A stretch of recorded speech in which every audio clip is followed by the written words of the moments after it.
Right now on Fast Track News, we're taking a look back at the 2021-2022 academic year.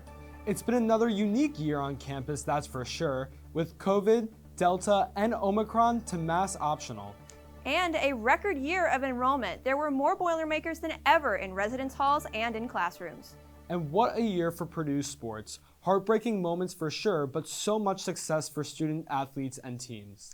All that and an exclusive sit-down interview with President Daniels to recap it all. I'm Mitch Daniels, and you're watching Fast Track News. Happy Friday, Boilermakers. It's April 25th, and I'm Marcus Truccio. And I'm Abby Myers. Can you believe it? We're not far from concluding the spring semester and the academic year. No doubt you are facing final projects and final exams, and you seniors out there are preparing to take the next step into your future. Today, we're taking a look back at an incredible year with stories that feature the biggest headlines impacting campus. What will you remember? Here's what some Boilermakers had to say. I'm Marcus Truccio, and I'm out here on Purdue's campus seeing what students have to say about this year and sum it up in just 3 words. If we were to describe the last year, it would be one last ride. Happy, almost over. Strange, fun, and interesting. 3 words, I'll say enjoyable, tough, and excruciating. Alright, so our semester in 3 words is cold, stressed, and long. Yes. Lots of change. And way better than last year. I would say 3 words to describe this year have been better than last year. I think it was long. Our calc exams suck. Long, difficult, but exciting. It seems like there's definitely mixed emotions about this past year, but one word I heard a lot was fun, and I think that's great after the unpredictable year we've had. We're still able to have fun. There were a lot of decisions made this year as well, from protecting Purdue to moving forward our academics, research, and campus life. Reporter Sean English sat down with Purdue President Mitch Daniels to talk about the past year and what's next. Purdue, 11 years straight of frozen tuition. Can you talk to me about how that experience has been, and will we see a 12th? Well, we take it year by year, so we never promise, although we have been able now for quite some time to make a decision a year ahead of time so people can plan. And the best answer I can give is alignment and prioritization. You know, what if in any business, in any enterprise, if you decide what's most important and try to get people pointed toward that goal, you can be amazed what can be accomplished. And we made a decision here, I think, as a Purdue community, that trying to be as affordable as we could be and therefore as accessible to all the young people who could meet our standards was a top priority. According to Wall Street Journal, Purdue was rated the #7 university for best value in the country. Can you talk to me about what that means to you and this university as a whole? It means they made 6 mistakes. You know, I think we're #1 in that respect. We just talked about the fact that we are, no one else is, less expensive than years ago. And meanwhile, our quality is up in every way we can measure it. So that's what value is, no matter what you're buying, quality over price. Thanks, Sean. It's great to hear from President Daniels about the year we've had. And of course, we can't talk about the year we've had without bringing up COVID, unfortunately. First it was Alpha, then Beta, and Delta, and most recently the infamous Omicron variant. Reporter Bellavina looks at how COVID has changed throughout this year and the impact it's had on the Purdue community. One thing we know for sure about the coronavirus is that it's constantly changing. From the Delta variant that emerged in summer 2021 to the Omicron variant that came soon after, it feels like COVID has been on our minds throughout the year. We asked people on Purdue's campus how they feel like COVID has impacted them this past year. Here's what they had to say. Pretty mentally draining, I'd say. I'm actually transferring after this semester, and I think COVID had like a huge impact on that because I didn't really get a chance to like see the potential in Purdue. For me, COVID, I feel like it's definitely changed my perspectives in life. I was really into engineering before COVID because of school. I was within the robotics team, and ever since COVID, I just haven't been as involved too much. So now I'm studying pharmacy, so from engineering to pharmacy, it's a big change. At the beginning of the semester, Fast Track spoke to Dr. Adams in regard to the Omicron surge. Dr. Adams shared his thoughts on how the rest of the year would go. We need to be honest with people and say, we're going to be living with this for a while, but we actually have the tools to successfully live with it and to be able to help people manage their own personal risk. Though 2022 kicked off with the Omicron variant out in full force, as of today, life is slowly yet surely returning to normal, with Purdue fully lifting its mask mandate as of March. From Delta to Omicron, to mask on to mask off, this year has sure been full of COVID-related changes. I'm Bella Vina reporting for Fast Track News. Thanks, Bella. Hopefully next year we won't have as many changes as we did this year. Speaking of changes, something else that has been changing recently by the day, and that's the weather. Yeah, Steven, I feel like this is something I've said before, but this week I started off with my winter coat, and from what it sounds like, I could break out my flip-flops tomorrow. Well, Marcus, you might actually be able to break out those flip-flops today. We're going to get into the 70s, and it's going to be fairly nice. High of 73 today with mostly cloudy skies. We do have a 50% chance for rain. Some showers will be developing and moving throughout central Indiana, mainly into the later evening parts of the day, but for the early afternoon, it is going to be warm and fairly nice. Sunset for today is right around 8:34 p.m. Since the theme for today's show is year in review, I thought we'd take a look at some of the stats that we saw this school year. The hottest day was on August 24th. We got up to 94 degrees. That was just the second day of the school year. And the coldest day came this semester on the 26th of January, down to around -6 overnight. This year, we did have a few more days of rain than we normally would expect. 24.7 inches of rain is what we got this school year. Normally, we have right around 20.8 inches. And our highest snowfall day came on February 2nd when we had around 9.5 inches here in West Lafayette. It was a lot of snow come with the system, around 13 inches total. And we had school canceled on February 3rd because of that snow. We even take a look at a look live that we filmed on the 3rd, showing you what it was like here in West Lafayette and on Slater Hill for the sledding. All right, it's Matt Byrne here with Fast Track News. We're at Slater Hill, February 2nd, around 10 p.m. As you can see, there's about 1,000+ people here. It's pretty crazy out here.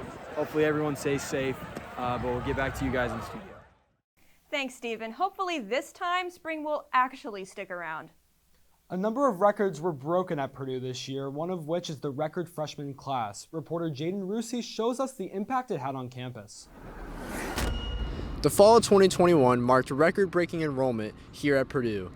This is the 4th time in the past 5 years that the freshman class has broken this record. So what exactly is contributing to this record-breaking success?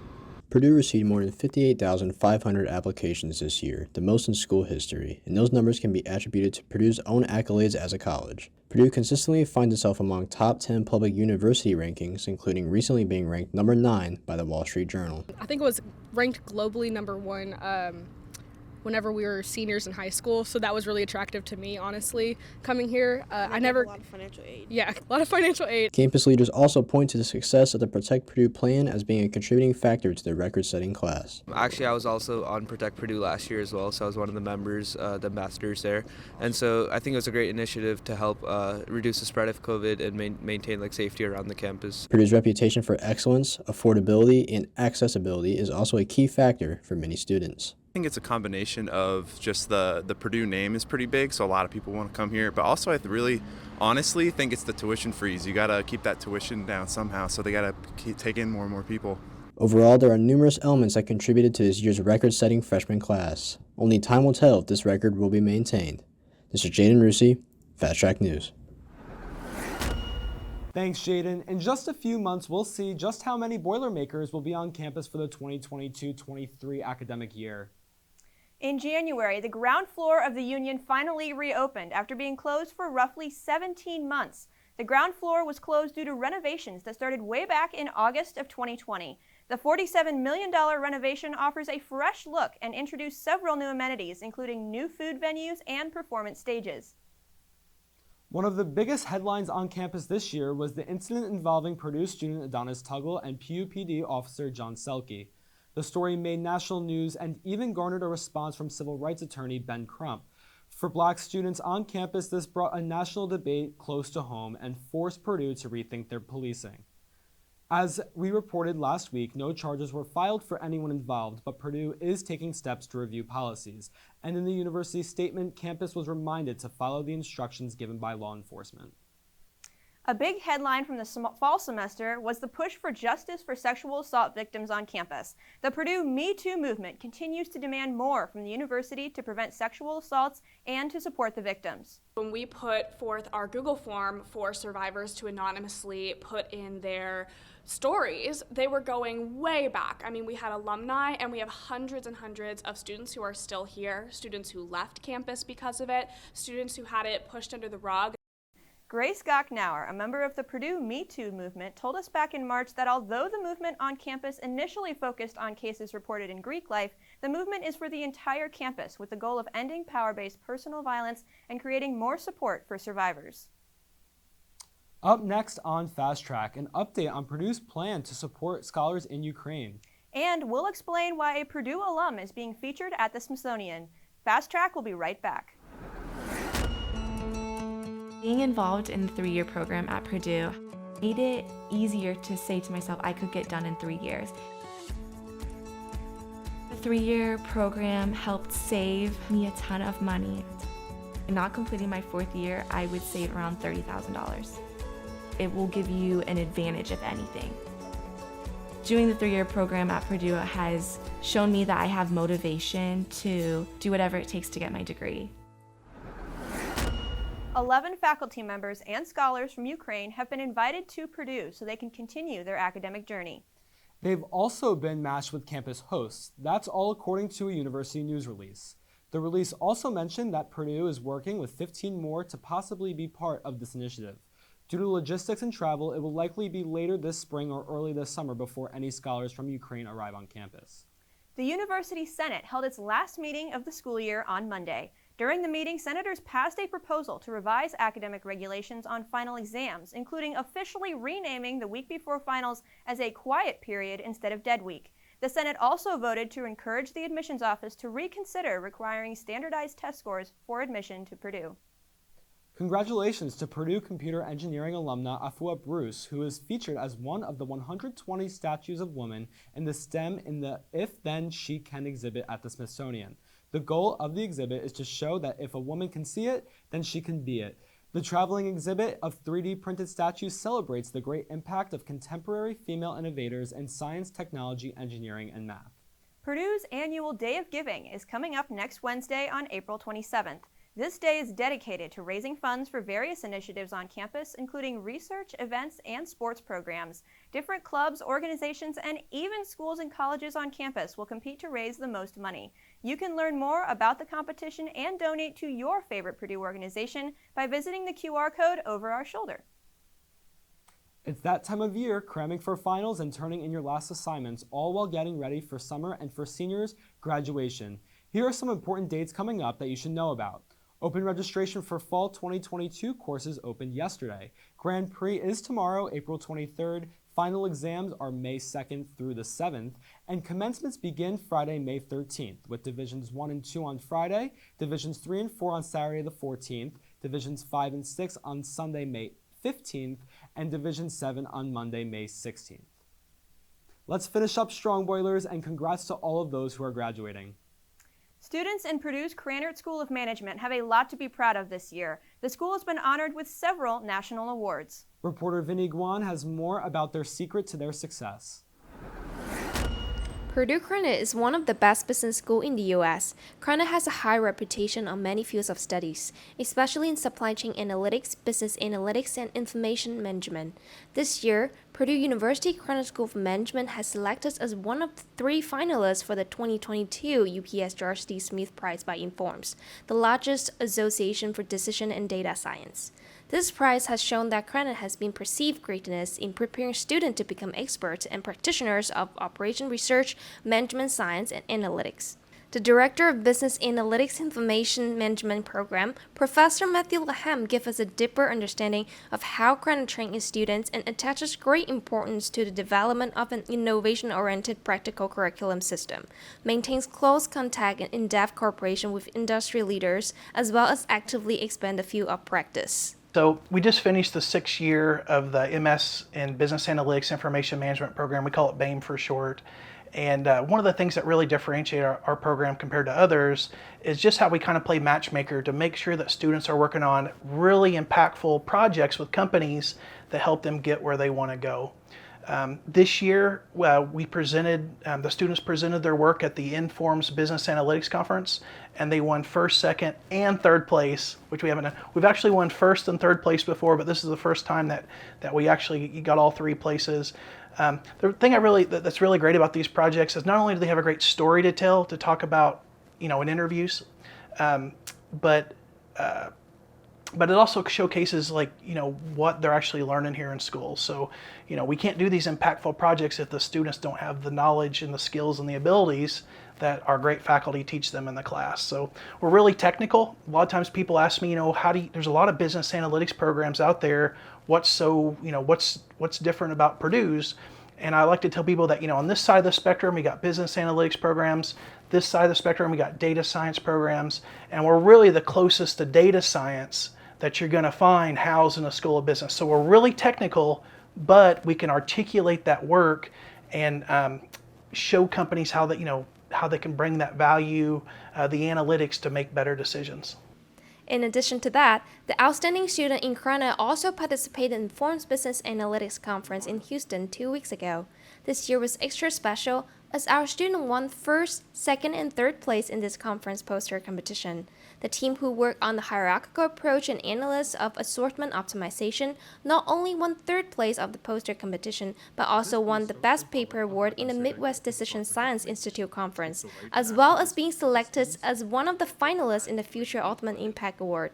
Here are the insight of their research projects. So for any mass retailer, the two problems that they can face is one being that a customer walks into one of their stores and does not find what they're looking for, so they just go to the competition, they don't wait. And the other being that as a store owner for that store, a person has a SKU mix or a product mix, but it's not selling, so they're not turning a profit. In both of these scenarios, what we need to fix is assortment optimization. What that means is that we get to select the right SKU mix, the right product mix, so that the store sells. And overall, the company turns a profit, the store turns a profit. And that was the key of our project. We got to work with Advanced Auto Parts. And what we were trying to do here is we were trying to find the right assortment mix of products so that we can maximize profit at a store level, which Aaron can talk further on. Yeah. So as Dhruv said, the objective function for our optimization exercise was to maximize profits. How we did that was, it was basically a binary integer programming exercise where the decision variable was an array of zeros and ones. 0 being if the SKU is not present in the store, and 1 being when the SKU is present in the store. Congratulations to all Krana students who make it to the finals in all kinds of competition. Krana was ignited by those group of elites and brilliant educators on the way to a bright future. Reporting from Fast Track News, I'm Vinny Guan. Get out the neon shirts and the scrunchies and even the big hair. Tomorrow, the weather is going to be back to the 80s. Meteorologist Stephen Abshire is excited because he can finally give us some good news. Well, before I would recommend getting out the big hair, we're going to have some rainfall move through. Might put a damper on those hair plans. For tonight, as we move later on throughout this evening, we do have some chances for some scattered showers. They might be later on in the evening, so you don't have to worry about if you do have some early evening plans, but they are definitely going to begin to move through as we move later on throughout today. What's coming up next? We have a weekend warm-up, temperatures into the 80s, possibly some record high temperatures at times. When's a chance for some more April showers, and we'll look at our 7-day forecast and the return to average temperatures. I work for Student Life because I'm able to develop leadership skills that will carry over after college. I work in Student Life because I'm developing time management skills and friendships that will last a lifetime.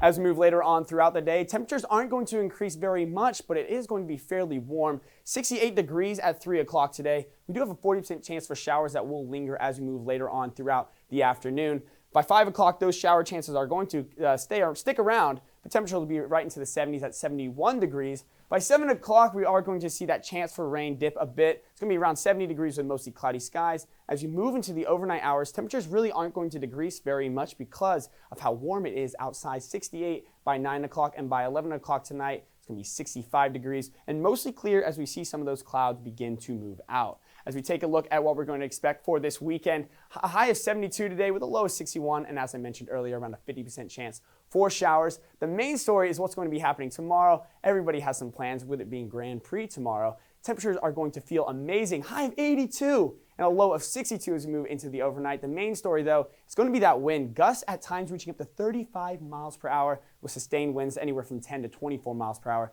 So it's going to be very windy tomorrow, but luckily the temperatures are going to be very nice. Sunday is also going to be fairly warm, high of 78 with a low of 50, but we are going to stay cloudy with some storm chances as that cold front begins to move through, mainly in Sunday night and impacting the beginning of next week. As we take a look at what to expect for tomorrow's Grand Prix timing, by 1 o'clock, it's going to be mostly sunny with temperatures already into the upper 70s, 76 degrees by the time that the race has started. At 3 o'clock, it's going to be mostly sunny with temperatures right around 80, and 5 o'clock, we're going to be reaching our high for Saturday at 82 degrees. As I mentioned, we're going to be nearing record high on Saturday. The average high temperature for Saturday is 65 degrees. We're going to be nearly 20 degrees above average, reaching right around 82 degrees. That record high was set back in 1985 at 80 degrees, so we do have a pretty good chance of breaking that tomorrow, potentially our first 80-degree day since October 11th of last year. But as we take a look at what to expect as we move later on into the weekend and into early next week, that cold front that I mentioned on Sunday is going to bring us a couple chances for some showers and potentially some thunderstorms as we move late into Sunday and into Monday, and it's going to be bringing some cooler temperatures behind it. Hi Boilers, I'm Jack Seria, and coming up next, a look back at the year of Purdue sports. It's been a fun year to be a fan, even if a team, cough, cough, basketball came up just a bit short.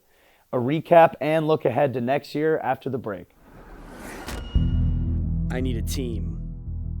One that can think quick on its feet. One that can deal with anything that's thrown at them. They're on their way now. So AdLib is a group of just a couple Purdue students who like doing improv comedy. We do short form and long form improv comedy. The trick is that it's made up. I will say, well, I have to go to practice that night, and they say, really? Why would you need to practice for improv? Or how do you even practice for something where you're just making everything up? You're just instantly put into this world where like anything goes, really. So we just did one earlier in practice where my name was Francois, and I wanted to kill someone but also date them, and it was very complex, like a soap opera. And so ultimately it looks like we make everything up there, which we do, but it takes time, and it takes effort, and it takes practice to be able to get to that point and feeling comfortable on stage. We are generally always ready for a show. On a Friday night, have people come in and make them laugh is really what it's all about. I feel like right before you go on stage, it's a lot of nervousness combined with excitement. Oh, nerves. We just need to get pumped up before a show. We can focus, and we do something called mind melding, which is where we all try to get into the same conceptual mindset. All that warming up, it really puts you in this mood, and it gets rid of those nerves. And as soon as you hit that stage, it's just like all those feelings are gone. Once you hear that crowd in uproar. It's always really fun to just hear people laugh. I absolutely love the energy from the audience. I love hearing people pour in and like getting on stage and taking a silent audience to one that's yelling suggestions at you. I love it. Okay. They're on their way now. Be prepared for a lot of randomness. You can expect laughter. Welcome to Ad Liberation.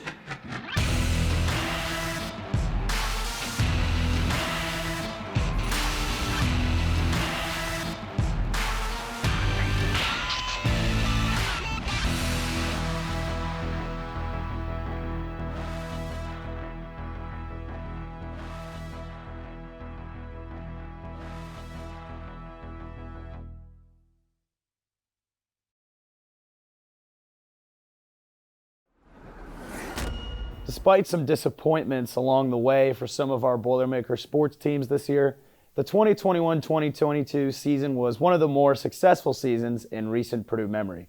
Purdue football secured a bowl win back in November, Purdue basketball made the Sweet 16, and believe it or not, some of our teams are still going. And after this school year comes to a close, some of our favorite players will soon have new homes in the NFL and NBA. Let's start by talking about the impressive Boilermaker football squad last fall. At one point in the year, the team was ranked 25th in the nation, which was the first time a Purdue football team had been ranked in the top 25 in years. Aiden O'Connell finished the year with 3,712 yards and 28 touchdowns. David Bell racked up 1,286 yards to go along with 6 touchdowns. And top NFL draft prospect George Karlaftis ended his year with 4.5 sacks. But the highlight of the season, arguably, was when the Boilermakers battled Tennessee in the 2021 Music City Bowl down in Nashville and came away with a 48-45 victory. What a nail-biter of a game that was. This contest had football fans all over America saying it was one of the best and most entertaining games of football ever played. It's safe to say that the way Purdue ended their season left Boilermaker fans extremely excited for next year's squad. And when winter came around, there was a certain buzz in the air about this year's Purdue basketball team. Analysts all over the country were predicting huge things for the Boilermakers, and as the season got going, we started to believe that maybe those things were actually about to happen. At one point, the Boilermakers were ranked number 1 in the nation. Although that impressive run didn't last, they still finished the season with a very impressive 25-6 record. Star guard Jaden Ivey was named a second-team All-American, and senior Trevion Williams won 6th Man of the Year for the Big Ten. We all know how the season ended as Purdue disappointed fans in the Sweet 16 yet again. However, there is a lot to look forward to for this program, and there is certainly a bright future ahead for some of these young, upcoming stars who are just getting started. The football and basketball days may be behind us, but something that has created a bit of buzz on campus recently has been this year's Purdue baseball team.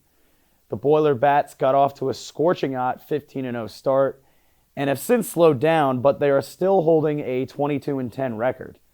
With over a month to go in their season, there are still many hopes for the baseball program. To conclude, it was definitely a year to remember for Purdue sports. Some of our other programs here had amazing seasons and opened a lot of eyes. Volleyball made it all the way to the 4th round of the national tournament. The soccer team finished their season with an amazing 15-3 record. And Purdue swimming and diving saw freshman Tyler Downs take home national honors. Despite the sad times, keep your heads up, Boilermaker fans, because this school year, we did make a lot of noise. The greatest spectacle in college racing, aka Grand Prix, returns to West Lafayette this weekend. For the first time since 2019, fans will be allowed to attend the race. The famous Purdue tradition has been around since 1958 after engineering students expressed an interest in putting their skills and knowledge to the test in an exciting and campus-inclusive manner. Since then, Grand Prix has become a special time of the year for West Lafayette.